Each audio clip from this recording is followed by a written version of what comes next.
Welcome to Focus on Tourism, where we define tourism. Today, as usual, we have an interesting conversation. And I think for the first time, we are engaging young people and people also from our neighboring country, Nigeria.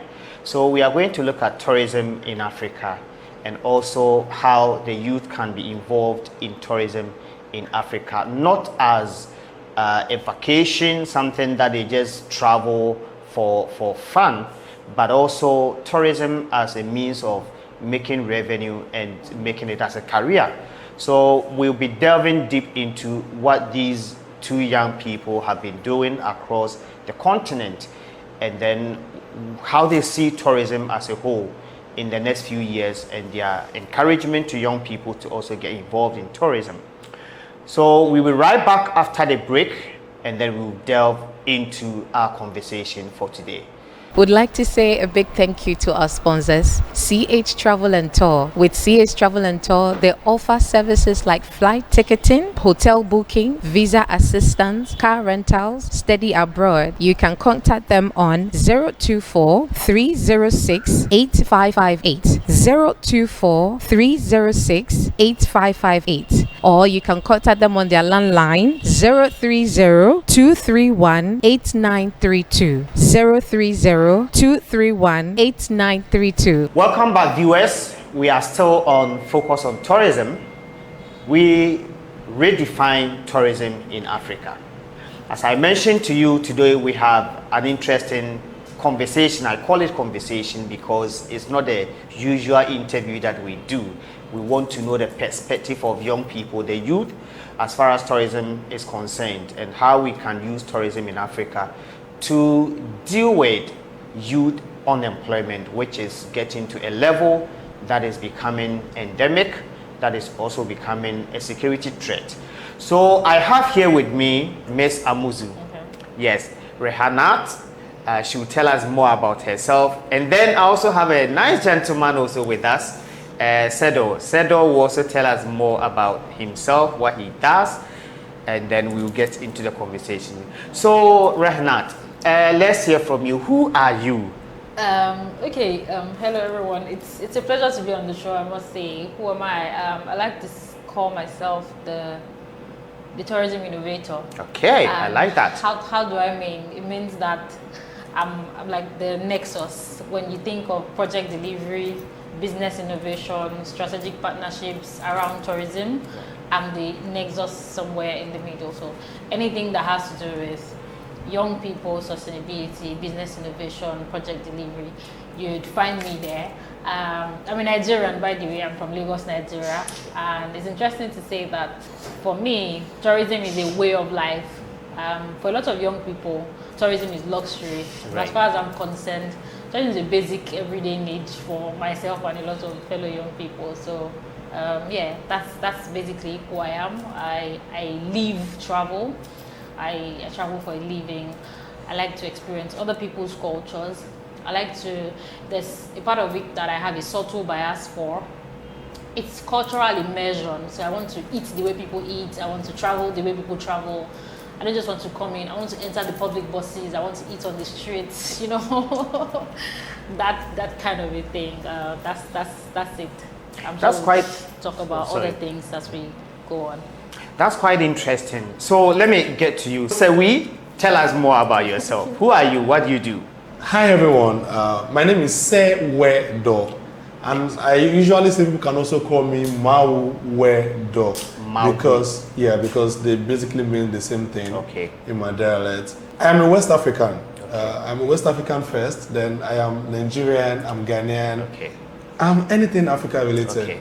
I am a cultural promoter, a tour guide, a tourism promoter, and also a historian, an African historian. So I pay particular attention to Africa. Awesome. So let me stay with you. As a historian, a young historian, and somebody who has traveled quite extensively within the African continent, what do you see as a challenge as far as youth traveling within Africa is concerned?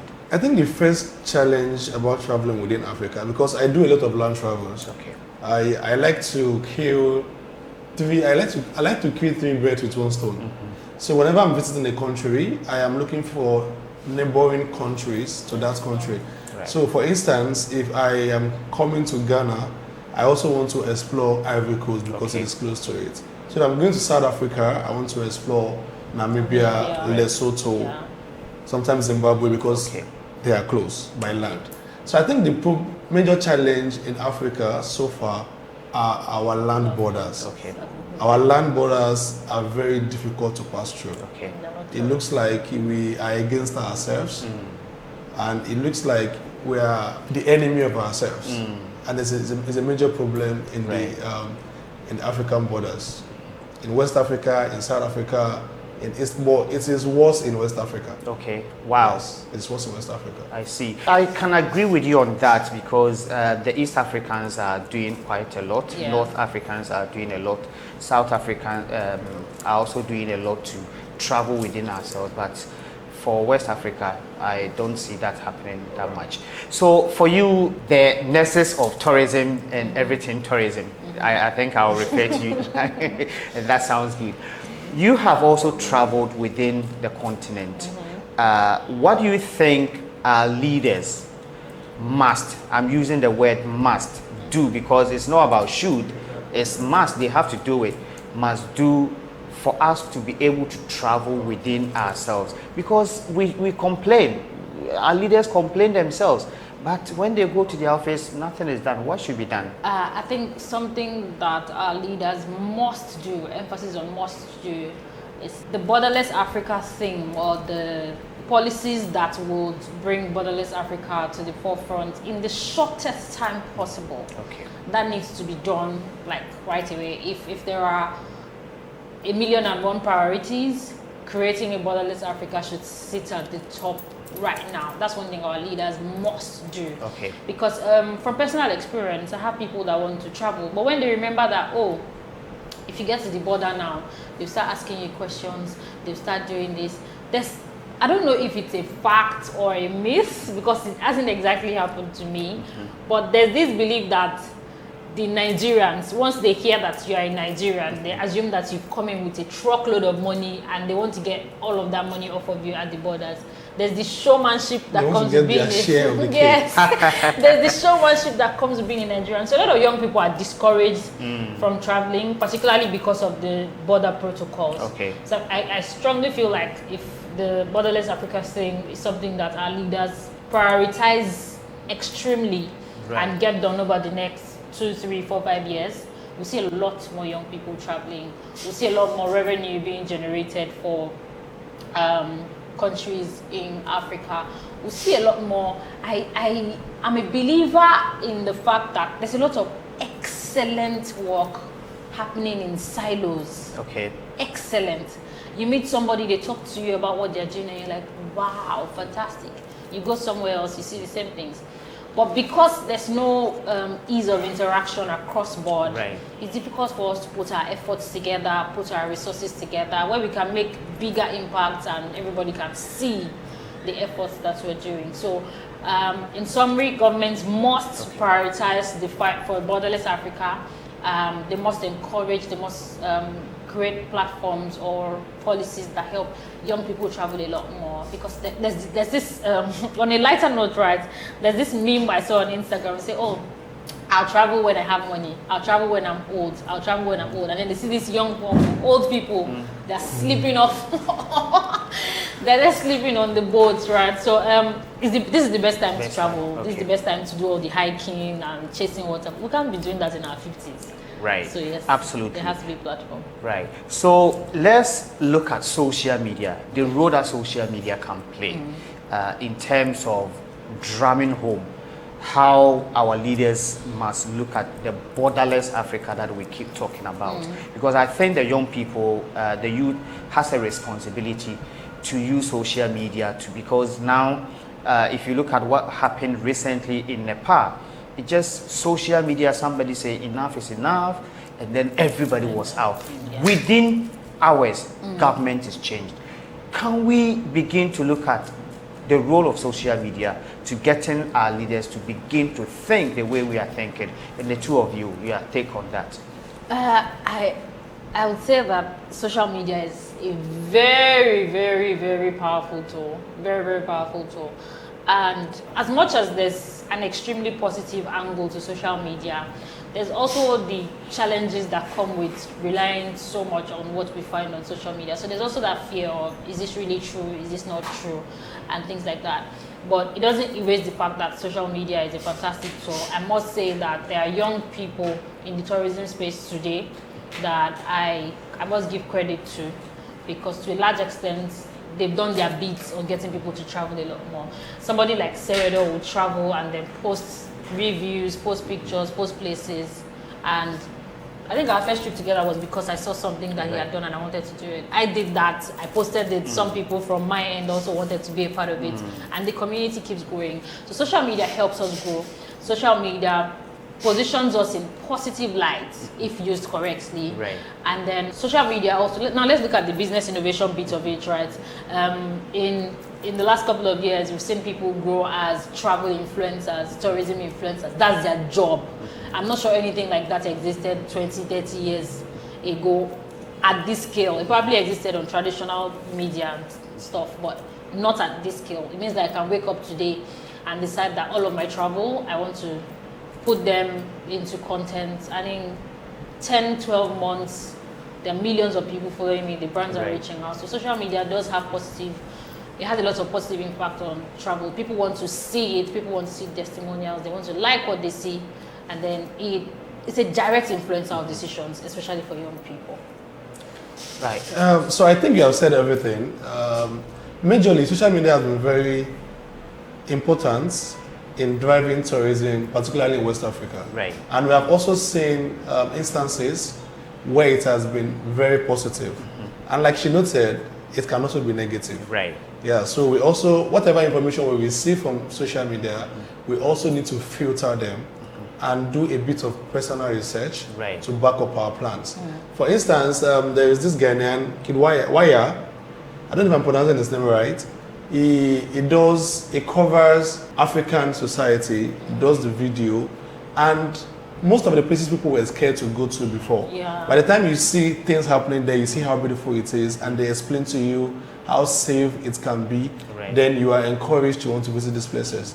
And as she noted, a lot of us right now are doing that. There is Kofi Graham. Kofi Graham is also from Accra. Right. He's doing an awesome job here. I have a couple of friends who are here too, and who are doing similar things. And we are, portraying Africa and West Africa particularly in good light, and it has been very, very helpful.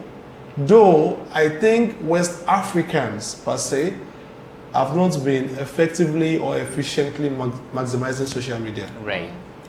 And that is because we speak too much about the negative than the positive. Yeah. And that is a problem. We are supposed to be out there in people's faces, preaching West Africa, preaching our beautiful culture, our beautiful tradition, our beautiful lifestyle. But most of the time, we are hell-bent on petty things. Sometimes these petty things can actually drive conversations and introductions on the media, but we waste too much time on these things. Right. The Nigerian and Ghanaian jollof battle, for instance, in as much as even that alone, that I have people who has been to Africa from Europe just because they want to taste Nigerian jollof and Ghanaian jollof and see which is better, because there's so much conversation around it. But I think we really need to step up when it comes to preaching. So I say preach Africa because every community in Africa has a story. Yes. And all this, what I see when I say every community in Africa has a story, are packages, tourism packages. Our culture, our lifestyle itself are tourism packages that people will pay to experience. Yeah. So we need to do more of preaching ourselves in good light. And I'm not saying people should not complain about government, but don't ponder, because by the time you speak about something too much, it's like we are manifesting it. Yeah. So the more positive we are about our Africa, our West Africa, the more better it becomes as a country. So that's what I've said. Okay, that sounds great. But let's quickly go back to the point that you made, Rahna, about working in silos. That many African youth are doing some great job. Absolutely. And you mentioned Wudimaya, who goes around Africa and projecting good, fantastic places in Africa. How then can we, especially those of us in West Africa, come together, not necessarily physically, but even if it's virtual, how do we come together, work together to promote Africa, and not focus on the negativity, but the positivity, the good things that are happening in Africa? How do we come together and promote tourism in that sense? I think that we're in good times. I must say that we're in good times because there are a lot of people that I've never met, and we're having interactions, we're working together. That's possible in our time. Right. So, like he mentioned, we need to go beyond scratching the surface. So we need to come where the excellent work that I am doing in Nigeria, the excellent work that he's doing across West Africa, the excellent work that Poppy is doing in South Africa, you know, the Wodimayas, Nike, Toke, all of them, right? We need to go beyond. I see there's usually a restriction for a lot of young people, as much as a lot of us are bold. When we go a little deeper, there's always that fear of, can I handle this platform when it goes really bigger than I currently am, right? There's that fear somewhere at the back of our minds. So I would say that we need to overcome such fears. We need to start having this conversation. It's good for us that we don't even need to think of the cost of travel and flights and whatnot. From our current position, from our current locations, we can start to have conversations. We can start to build businesses. Right. Why I'm saying build businesses is a lot of young people are a lot of us, and I'm not excusing myself really, the passion bit is still very high on the radar. Like a lot of people are operating within the space on passion. But there's the business bit, like it's an entire industry. There's billions of naira that we're leaving on the table and hoping that government will do something about it. And newsflash, the government will not exactly do something about it in the near future. So we should start looking at building business models, building frameworks. I use frameworks because that's when people hear business models, they are thinking, oh, Rihanna and all like MBA jargons is here again. But if we look at frameworks, right, we need to start looking at frameworks. We need to start looking at efforts towards collaboration. Is it cross-marketing? Is it cross-selling? Is it co-branding? Right. Like co-branding, things like that. So podcasts, these days, podcasts don't even have to be in the same location, right? I can sit here in Ghana and then we use Zoom or Google Meet or whatever to call somebody anywhere else, and our cameras are picking it. We're having these conversations. You know, we need to go beyond the conversation, because if you look at conversations, there are lots of events, there are lots of seminars, there are lots of symposiums and all of that, right? But we need to move from conversations to actions. Right. For young people, I think that we need to be very, very, very, very, very deliberate and be intentional about the cross-border collaboration. So let's not just look at, oh, the aspect that is interesting to us is I want to go into Ghana, or I want to go into Nigeria, or I want to go into South Africa. Sometimes it's possible that I am in Nigeria, I build collaborations across these different countries. We do cross-marketing, we do co-branding, and it even saves me a lot more money. If I have somebody reliable in Ghana, I just need to get my clients into a bus, ensure that they get to the border, hand them to somebody in Benin Republic, take care of them, he hands them over. So we build like a strong chain, a very strong framework that, you know, the legal bit is clear, all of that is clear. Hand them over to another person in Togo, hand them to another person in Ghana, hand them to another person in Ivory Coast, you know, and then we continue Senegal, Gambia. The chain gets stronger as against just me wanting to bring all the 30, 40 people, and we're going every day and every day and every day and every day. So we need to look at those actual collaborations and not just conversations. Like build the frameworks, build the businesses. There's a lot that I'm a huge fan of collaboration. Huge. I would rather own 10% of $1 billion US than own 100% of $1 million. Why are you not mentioning billion naira? Guys, I'd rather own 10% of something humongous than own 100% of something small. So, Absolutely. Yeah. I don't know your take on that. Well, so in as much as I'm big on collaborations, right, I only collaborate with people I have personally experienced. Okay. Yes. Yeah.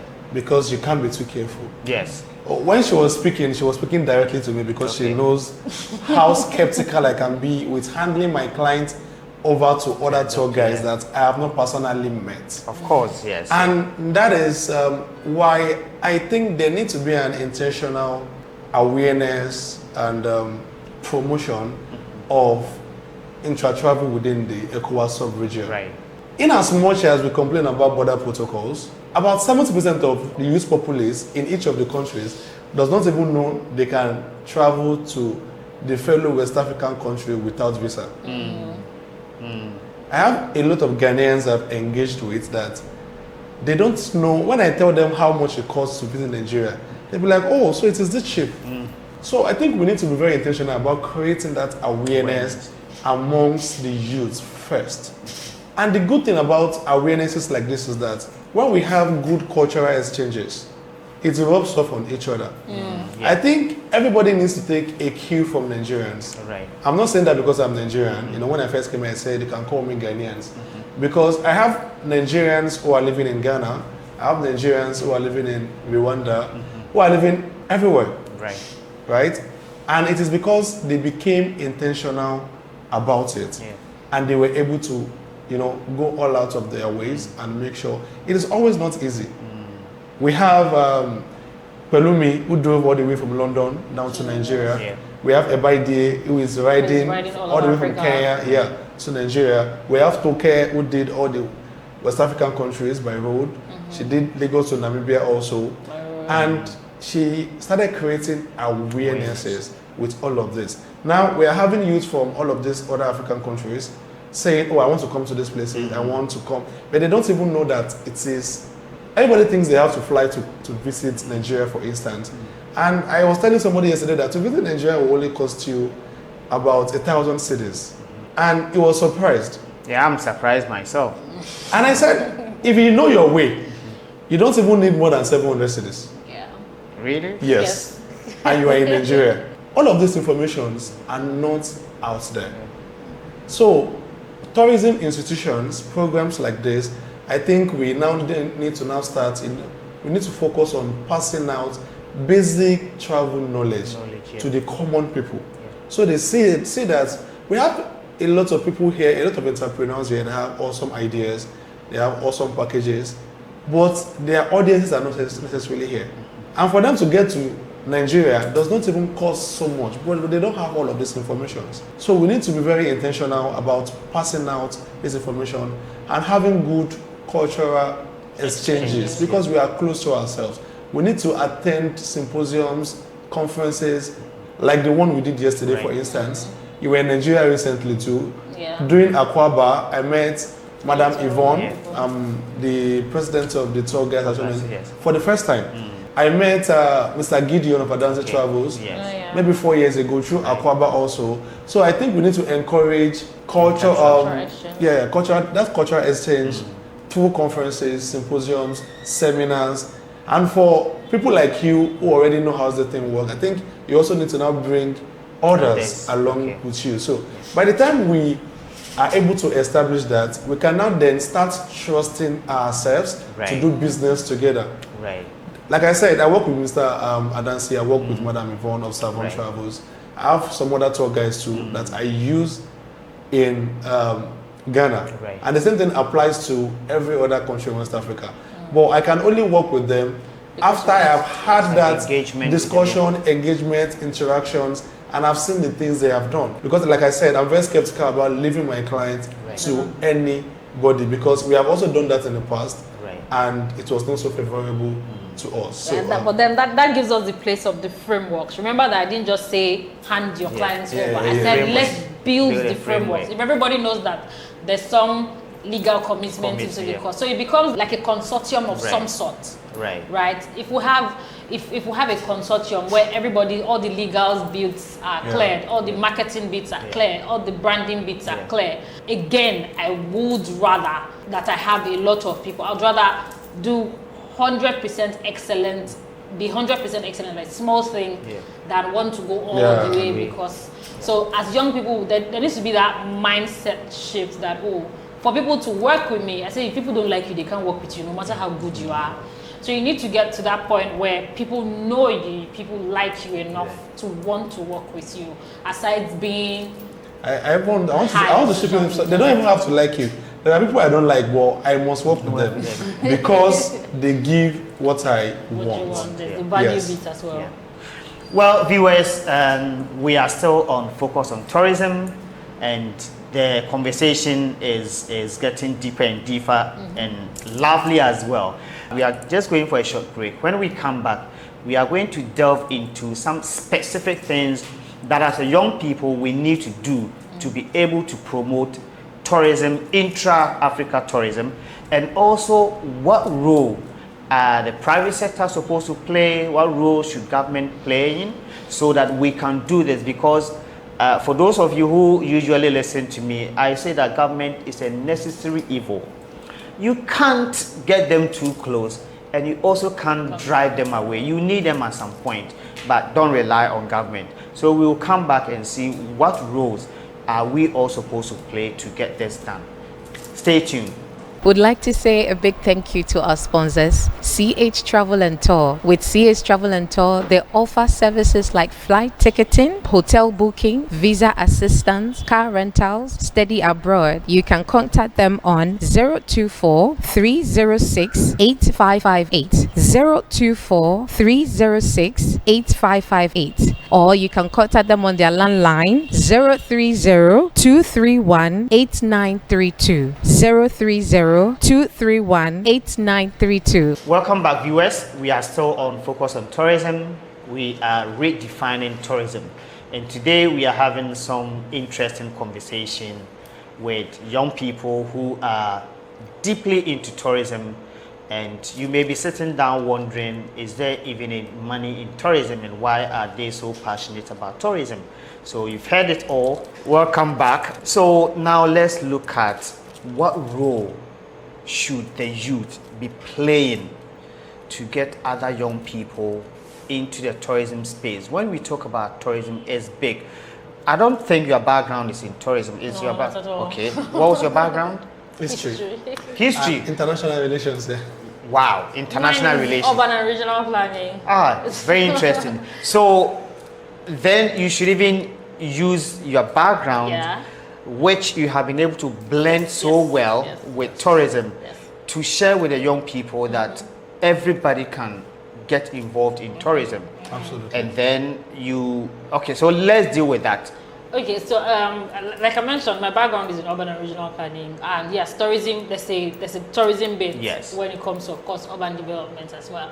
I must say that there's also the bit where people assume that I did not study tourism. I don't have a formal education around this. I did what? Of the 10 semesters in university, I think only 2 or 3 were largely tied to tourism. But it's basically what you make of what you have. I'm a huge fan of it is what you make of what you have, right? Because a first degree in urban and regional planning, an MBA, a truckload of short professional courses in project management. If you say that to people, it doesn't exactly sound like tourism, but I've been able to tie value across board, right? That's why I mentioned earlier that I'm the nexus between business innovation and tourism. My MBA comes in very handy when it comes to business innovation. When it comes to cultural immersion, the urban planning bit comes at play, because one thing that we learn is we don't plan for the people, we plan with the people. So I need to understand the people that I'm planning for me to even be able to develop or provide development guide plans in that regard. I'll use Nigeria as an example. The way you would plan a city that a Yoruba man would live in is not in any way the way you plan a city that an Hausa man live in, because there are a lot of cultural differences. That's why it's the same way where we are building, where we're going to develop tourism events or innovation. In Lagos, for example, the strategy is completely different from if you are going to do it in Kaduna or in Jos, right? So again, that's the urban planning bit come into play.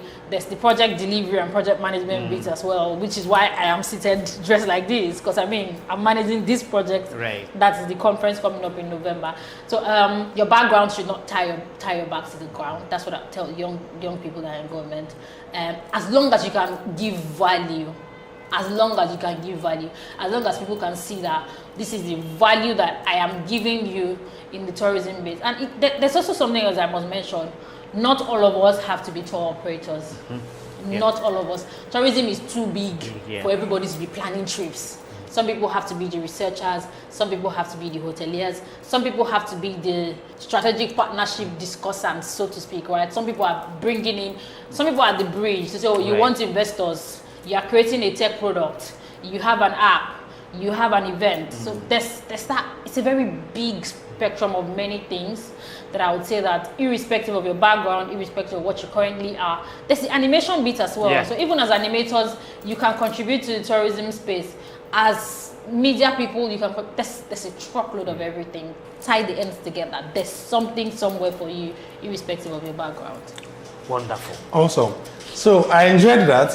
And I liked that you spoke about it from the professional level, and collaborating at the, maybe with hard skills, let me say. So I'm going to come down to soft skills. Okay. Yeah. Luckily for us, that you are African or that you are African, there is a value that you have already. Now, it takes certain kinds of development, personal development, to be able to harness and tap into that value and make money from it. Right. Tourism is like a culture, and tourism is all encompassing. Everything we do in our society is tied to tourism. Right. And that also means that everything you do in our society can generate monetary value. Let me use, I'm looking for, I'm practical, so I like to use practical examples. Right. So let us say we are packaging a tour package or a trip to Atimpoku. You know Atimpoku, right? Yeah. Yes. So I like to use practical examples. Now, as the tour guide, let me use myself as an instance. I am the tour guide. When you visit the king, the kings have people who tell the story of the community. That is part of the value chain. That person is part of the value chain. Yes. The king himself is part of the value chain. There is this thing that women of the community also do as women. There's this song they sing, song for different this thing. If you want to learn about that, that is part of the value chain. There is a boy that somehow knows about the history of that community well, who has been listening to the father or something. He is part of the value chain. When you go to the stream, or you go to a spiritual house, the custodians of those spiritual houses are part of the value chain. The local drummers that welcomes you into that community are part of the value chain. Now, everybody that I've mentioned now gets a bit of the money because they are not rendering free service. The person who sell food on the roadside. So these beads. Everything, the craftsmen are part of the value chain. Now, how do we now package in ourselves for people to see that, yes, we have a value to give? It's what we should be working on. Right. So, if you are the historian, you also need to make sure that you are giving accurate history. If you are the one selling crafts, you have to make sure that you are selling original and quality crafts. If you are the drummer or the dancers, you have to give a good performance. And what happens? Apart from the money that the tour agency is giving you to perform or to provide a service, even the tourists, when they see a good performance, will also tip you. Yes. I've always told people, as a tour guide or as a local curator, I started from Badagry. Badagry is somewhere in Lagos State, where I'm from. Right. As a local curator, I started with collecting 50 CD to just tell you the history of my community and take you around. As at now, maybe because it is my community, I still take just about 1,000 cities. Okay. And for some people, I take 2,000 cities. That's like 200,000 naira. Just to tell you the history of my community. Now, not everybody will be able to take up to that. But if we look at the level of unemployment that we have in the West African society now, if you are taking even 200 cedi to take somebody around a day, it is something. It pays the bills. Yeah, but by the time you keep that for a whole week, even when you are married, you are okay to some extent. And we can only get better. Yeah. And the more you get better, the more you have better value to give. Yeah. And when you have better value to give, your money just goes up. It is a normal progression in life. So by the time we now start paying attention to little things like that, and understanding that these things can be monetized, and as we were discussing yesterday, you have to add value to whatever thing you are also giving to, so people can actually see the quality. They don't say, oh, you cannot just tell me a stupid story and you expect me to buy into it. Even some people that have good packages, they give inaccurate information, but because they package it well, people pay for it. Right. So, like I said, our culture, our lifestyle alone is already a good opportunity for us to tap into. Right. We just need to be able to effectively and efficiently tap into it and package it in a way that people see, that what we are offering is good. Okay. Yeah. So in addition to that, right, I would say that young people should consider filling the gaps. Okay. They should consider filling the gaps. And I'll give a very practical example. When he was mentioning Badagry, we're both from Badagry, by the way. Okay. When he was mentioning Badagry, I remember a conversation we had a couple of days ago, right? I'll come back to that. So why I said that people need to look out for the gaps. Practical example. When you hear Lagos, as somebody that's outside of Lagos, when you hear Lagos, it's water. Lagos is the state of aquatic splendor. That's what we call it. As Nigerians, right? There's so much water. Yeah. And then when you think of Lagos on a general level, you think of concerts, the bars, the restaurants. If you're thinking about the water, it's boat cruises. So you go on boat cruise and that's it. For a very long time, that's what it was. So what did I do? I started asking questions. I started thinking more deeply. And then I thought there's more that we can do with this water, right? What did I do?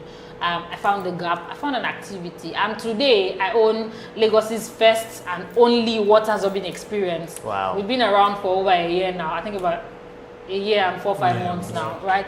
Well done. And thank you. And the reception has been so good. Because people are like, oh, what is this? I didn't even know this was a thing. Like, you tell people that, oh, come and attempt to walk on water.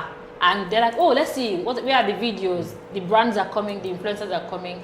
So why I was tying that back to Badagry, I was saying that people should look out for the gaps. Badagry also has this really beautiful coastal line that is just gentle and calm. There's not really much of activity. So those are also gaps that the both of us were already having the conversations. Before the end of the year, we're going to put pen to paper and take that activity to that side of town. That's what applies in our own side, right? For the younger Ghanaians, they should also look at something else and fill the gap. For the South Africans, for the Egyptians, everybody should look at what is not existing and not always want to jump into the red ocean. Let's look at the business spaces. Let's create the blue oceans around the businesses and not also want to always get in the red oceans for that business innovation. Great. So talking about filling up the gaps, I think it was something that I was going to go to, but not directly as in filling the gaps. Many young people, youth, don't know what to do as far as tourism is concerned. Is it because we are not educating them enough or educating ourselves enough or being inquisitive enough? Are you guys able to fill the gaps because of your education and your inquiring mind, or we have to go down and teach them and show them the way? Because some of them can't see what you see. You see opportunities, but many don't see anything. You talk about the creative art, you talk about the visual art. There are so many opportunities in the tourism, but the youth are sitting down waiting for somebody to give them jobs. I agree and I disagree, right? There's the place of human personalities and there's the place of our backgrounds, right? For me, it's even worse off that I'm a woman. Okay. There are certain things that, because it doesn't make sense to the average young person that I'll take a 20-hour road trip from Lagos up north. What did you go there for? Oh, I want to see the Yankari Reserve. I want to see the Gubi Dam. I want to see the waterfall. I want to see the waterfall. I want to dress like a northern emir. I have some very beautiful pictures from my Jigawa trip online as well, though. And people see that, I'm like, wait, so you took a 20-hour road trip with all of the insecurity in Nigeria. because she wanted to go and wear the clothes that Northerners wear, right? But you cannot teach vision. No matter how much you want to teach young people, you cannot teach vision. But then, there's why I say that I agree that you can't teach vision, right? Why I say that I disagree is the challenges are so much in our face that sometimes we need to do reality checks at certain points. You can't tell a young woman that, oh, you just need to be bold like Rihanna, you just need to get on the road and do what you have to do. Rihanna's personality type is all over, so she can decide that she wants to do that. But for somebody who is more introverted, it will take a lot of creating an enabling environment for them to even want to take that leap a bit, right? There has to be some form of assurances, for lack of a better word, that, oh, hello, this fellow young woman, if you travel from Lagos, by the time you get to Ekiti, nobody's going to kill you, nobody's going to kidnap you, nobody's going to rape you. If you say, oh, that you are, for example, the Northerners specifically, they do this body art that is called the Lali. I've done it a couple of times, fantastic art, but a lot of them would not, you can't even tell them that, oh, come to Lagos. I had the lady that did it last time I was in Katsina State.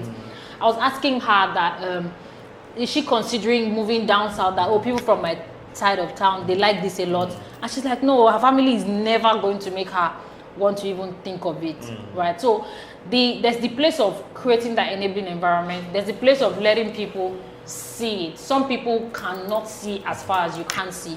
So it's up to you to keep showing up in front of them to say, oh, this is possible, this is something that is doable. So I don't exactly agree that you're just folding your arms and waiting for somebody to bring you a job. There's a bit of that, right? But there's also the bit of striking. If you want to burn down this house, for example, you need to at least strike a match. So let us, as the older generation, the government, the people in power, the people with the platforms, strike the match and then see how people can begin to arrange their sticks to give us a bonfire where we can all dance and enjoy instead of burning down the building. Yeah. Okay. You are taking. So so for me, it still boils down to education and awareness. So I think we need to go back to our primary schools. I don't know if you call it the same thing here. So, back in the days, every parent wants their child to become doctors, lawyers, engineers, architects. Yeah, that was what I was very pilots. And we had the jet. So while I was in secondary school, we had jet club, we had press club. Sometimes we even have the culture and drama clubs. Yes, culture and drama. Yes. But we don't pass the right information. So people don't see tourism as a lucrative profession. They don't even see it as a profession at all. They see it as... Unfortunately, the government do so much, yet do so little in making people understand the so much they are doing. Because I can remember while I was in primary school, the local government back then, had events, had shows promoting tourism. But they don't break it down to us to understand that this is actually what we are trying to do. You just sit down and everybody... So you just sit down and just watching and all. Yeah. And we didn't realize that these things are opportunities that we can tap into to actually make money. So I think our government needs to start from the foundation, from the scratch, to make people understand that. It is funny to people when you tell them that our lifestyle is a money-making platform. Yeah. It is funny because there are Europeans that want to come to Africa, dress like Africans, go to the stream and fetch water, put firewood together and make fire, and they pay you thousands of dollars to have that experience. Yeah. What you are just doing normally as your daily lifestyle. When I first told my mom that, oh, I am a tour guide, she's like, what is that? Oh, you just talk. But later, when she now started saying how much I charge to tour guide, I'll be like, what? She'll be like, wow, people can pay so much just to see you talk. As Africans, right, a lot of us still don't see the value in somebody just standing and talking for so much, and you think that they want to pay we want to pay them that much. We still don't say, but apart from some of us, me, I know what it takes. So most of the time, I don't mind having to pay 1,000 cedis or 1,005 cedis for somebody to take me around, as long as you are doing it right. So we need to create that awareness from the foundation. Yeah. So people see and understand that all of these little things, and it is not just about having the opportunity just right there. You have to be very creative and you have to be very innovative. You have to create experiences that are unique. You just can't sit down and create that. And when I gave you the example before, I didn't give the usual places. I gave Atipoku because there is also this misunderstanding or this misconception that most of the opportunities are in the capital cities. Which is not. And if you ask her, that is why most of my tours, I don't stay in the capital. I let you understand that, there is a lot to see in Ghana. It is not just about Accra, it's not just about Cape Coast. You know, we can go to Ho, we can go to Keta. You can even stay in Aflao and have a nice time. You can go to Agbodwafo, you can go to Koforido, you can go to Kaneshi. You can go to different places and still have very beautiful experiences. But we need to start creating the awareness from very tender ages. So that as they grow, they start getting creative and innovative in putting together these things that they grow up with, packaging it and making it look attractive. To now, you're not even selling it, because I'm a Pan-African and I believe in Africa for Africans. So you don't even necessarily have to sell it to Europeans. I really don't push my packages to Europeans. It is fellow Nigerians who, so you can do a package, a very beautiful package in the north and sell it to people in Accra because they are not used to it. And there are those in Accra here that will enjoy and see those packages as a unique experiences. For those of us in Lagos, when you go to Kaduna, when you go to Kano, there are things you see and you'll be like, as she said, I have also gone to Kano to just dress like an emir. And I loved it. I have gone to Benin Republic to dress like their king, you know. So it does not even have to be people outside your country. You can even sell this package as long as you are able to put it together in an attractive way. Anybody can buy your package. Great. You see, I say this because, and I talk about your level of education has also given you exposure, and I like the way you talk about giving them that orientation, that education right from scratch, from the foundation. See, if you take something like a drum, it goes through a process. If somebody comes to buy a drum, he's only buying the drum because it sounds finished product. But how did it get there? What is the name of the tree? Why, of all the trees in the world, a particular tree is the one that is used? Why do we cut it? When we cut it, what are the process? How do we make sure that we are getting the right size? If you cut it different from the size you have, how would it sound? How do you dry it? All those, they are processes that you have to go through. So until we are able to tell those who are making those drums the process that, look, all these processes that you are doing, you can actually monetize it, so that if somebody comes to buy the drum or doesn't even want to buy the drum, you can just give that story and make money out of it. So I like the way you put it, that we have to educate, we have to orient, we have to show them the way, because per our makeup, like the way you said it, the way we approach things in a different way, right? So I think we have a responsibility. And so now let's look at, you have a project coming up. You consult for an organization and you have a project coming up. What is it about, and why should we be a part of it? Yes. Okay, that's the Tour Operators International Conference and Expo. I'm the project manager and strategy lead for that project. What is it about? We are building a platform for tour operators to have conversations, progressive conversations, right? If there's something I must mention, there's a subtle bias for young people for that conference. We are prioritizing young people a lot. And the idea I mean, the background is that there's a lot of events, fantastic events, I must say, symposiums, conferences when it comes to tourism. But we don't exactly have specific ones that are particularly to the tour operators. And I like to say that the tour operators are the backbone. They're the ones selling the trips. The tour guys will not agree. Right? They're the ones selling the trips. If there's no tour operator, what would the tour guide operate? Well, the tour guide is also part of It's also a part of the process. It's also a part of the process, really, right? So we'll say that these are the people that are selling these things. They're the ones telling the whole world, come and see this, come and see that, alongside, of course, with the support that they have from the other people in the value chain. So we're saying that this is a platform for us to have conversations, a platform for us to discuss. It's happening in Lagos, by the way, 25th November. Okay. And it's very important to mention that this is an African event. It's not just for those of us in Lagos. So we want people from Ghana, from Kenya, from Ethiopia, as many people as possible that can come around to come around. There's value exchange, a lot of value exchange, I must say. Would have brands exhibits, would have keynote addresses.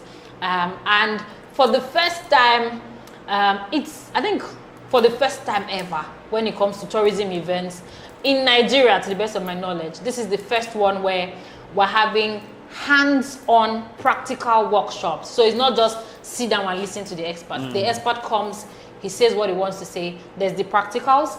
We take a test right there in the room. You download your certificate immediately right there in the room. And it's not just a certificate that is downloaded. The facilitators from the West African Tourism Organization. So if you have facilitators from the West African Tourism Organization, of course you know that that's something very credible that you want to add to your portfolio as a young person. We're just talking about personal development now. So there's the bit of personal development. This event is proudly endorsed by the Federation of Tourism Associations of Nigeria, FTAN. There's NATOP, there's ITP, and there's ATP. And a lot of the government institutions that should be a part of this have endorsed this event. So there's something for everybody. For those that are outside Nigeria, I was mentioning earlier that I just want to have different people from different places that I can do business with. Right. So this is a good opportunity to come to Nigeria. Nigeria has a very huge market, right? There's a huge market in Nigeria. So this is the opportunity for tour operators across of Africa to come in and tap into the market. And we're good people in Nigeria. We'll happily give you all the tips. We'll tell you everything that there is to know. We don't hold back. So what this conference will do for young people, it would give you access to a lot of networking. It will give you a platform to sell, because you're coming to exhibit as well, sell your products. And then there's the bit of the personal development as well. That's trainings from globally certified facilitators from the West African Tourism Organization. So there's that as well. In a summary, it's one like never before. I don't think I've heard of any event around the tourism space that is, we're not saying the older people cannot come, but we have a huge bias for the younger people. We're going to give you personal development. We're going to give you access to listening to guided information. We're going to listen to keynote addresses from people that you look up to. So it's a whole lot. 25th November, Lagos, Nigeria. I think the whole of Africa will know that something happened. The whole of Africa will know that something will happen. Okay, I have a package called the West Coast Adventure. So luckily, it is not for Nigerians alone. For Ghanaians, Ivorians, Togolese, Beninese, Gambians, Senegalese. So what's the West Coast Adventure? It's an adventure across the West Coast. We have the package divided into two parts.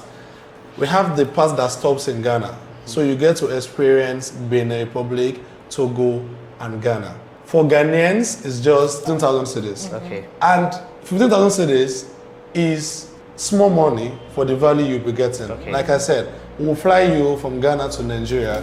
They will now start the journey from Nigeria by road. By road. Yes. Okay, and then you end in Ghana. Yeah, and end in Ghana. So No, you're you not have the flying opportunity anywhere in Ghana again. or So that's the first part of the tour. Okay. The second part of the tour, that will make it 40,000 cedis. That's 4 million, 40,000 cedis. So that's one. You don't stop in Ghana. So from Ghana, we fly to Ivory Coast. And you also experience Ivory Coast. You experience Senegal. You experience Gambia. And now fly back to Ghana. Okay. Yes. You fly back from Senegal. From Gambia. From Gambia. Yeah, to Ghana. Okay. Okay. quite interesting. So we'll get details of Yes, these that's programs. verified. Would like to say a big thank you to our sponsors, CH Travel and Tour. With CH Travel and Tour, they offer services like flight ticketing, hotel booking, visa assistance, car rentals, study abroad. You can contact them on 024 306 8558, 024 306 8558, or you can contact them on their landline 030 231 8932, 030 231 8932. Viewers, it's been fantastic. It's been great. I've had conversation with two great young people who are making impact in the West Africa tourism space and even beyond it, because Africa must be enjoyed by Africans first. We have to.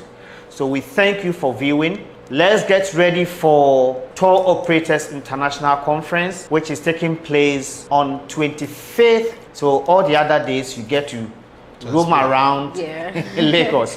And then we also have a tour package. We'll give you more information on our channel so that you can pick any of the packages. They are always giving us different packages so that you can get. I want to do the Nigeria and then back. So I invite you to join us. So thank you for watching CH Television. Before we go off, we will have their last take. First, ladies first. So, what's my last take? My last take would be that for every young person that is interested in tourism, especially the women, do not hold back. There's something for you. Do not let the societal stigma that comes with women that travel a lot hold you back, because yes, that's a completely different conversation, but there's the societal stigma that comes with women that travel a lot.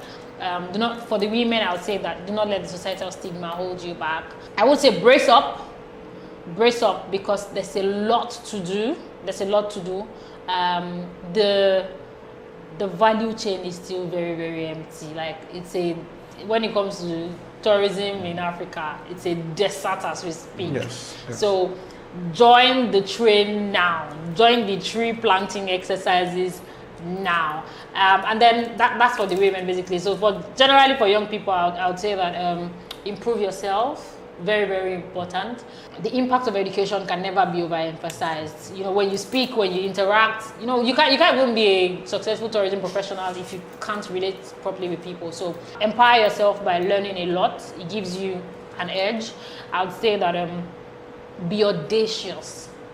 Be audacious. The world belongs to people that are extremely audacious, and there's a lot that we can do together. There's a lot. Do not sit on that $1 billion idea because you don't know how to move on from it. Talk to the next person and might become a $100 billion idea. That's it. thank you. Thank you. So for my brothers and my sisters in Ghana, in West Africa, and in Africa, let's first remember that Africa is for us. And let's not be confined by colonial barriers that has been placed on us by our former colonial masters. We need to talk to ourselves. We need to experience ourselves. We need to be part of ourselves.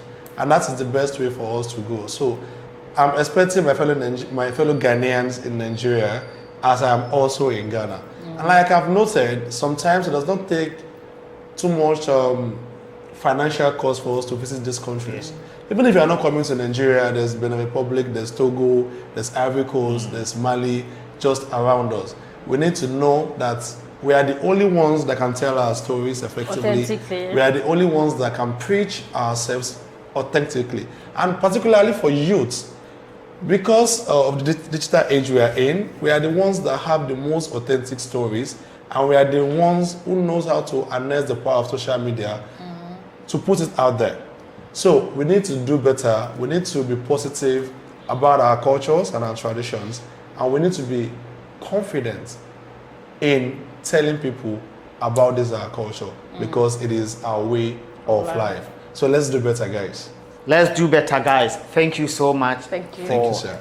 coming. Thank you very much. We look forward to seeing you again soon in Nigeria, and also you. Yeah, absolutely. Together, yes. Absolutely.